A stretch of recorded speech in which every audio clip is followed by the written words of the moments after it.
नमस्ते दोस्तों, कैसे हो आप सब लोग। आप सभी का हमारे YouTube चैनल में स्वागत है। आज हम एक आपको ऐसी कहानी सुनाने वाले हैं जिसमें ये दर्शाया गया है कि कोई छोटा बड़ा नहीं होता, सब अपनी अपनी जगह समान होते हैं, अच्छे होते हैं। तो चलो स्टार्ट करते हैं कहानी। एक गांव में एक शिल्पकार रहता था। वह पहाड़ों से पत्थर लाता और उसे आकार देकर मूर्तियां बनाता। इसमें मेहनत बहुत ज़्यादा थी, बट आमदनी कम थी।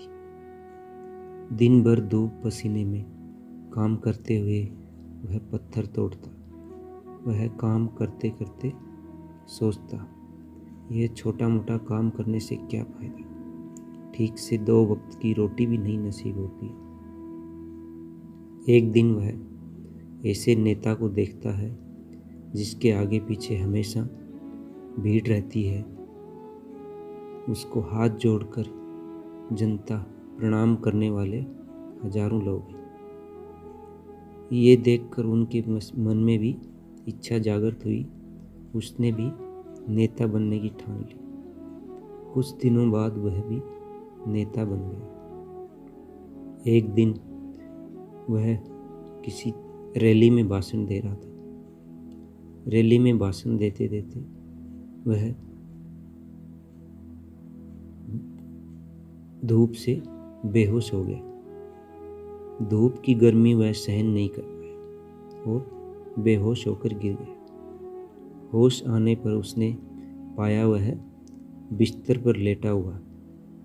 बिस्तर पर लेटे हुए वह सोचने लगा कि नेता से बलवान वह सूर्य है जिसकी गर्मी कोई सहन नहीं कर पाता।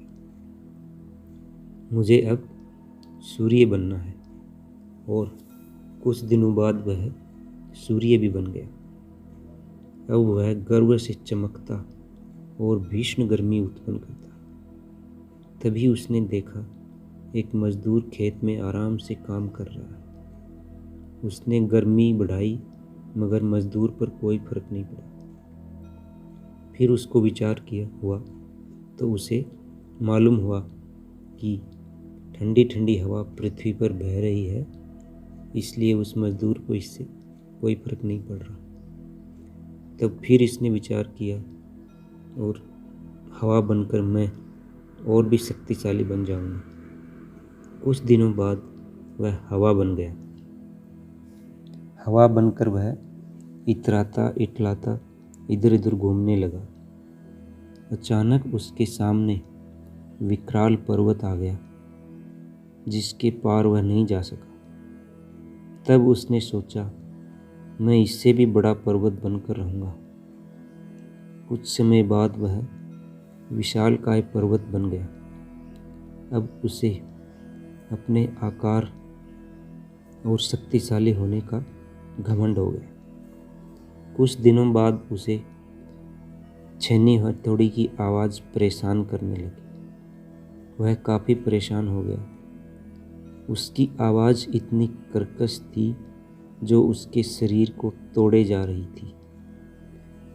उसकी आँख खुली तो उसने देखा एक शिल्पकार उसके पर्वत को तोड़ रहा है।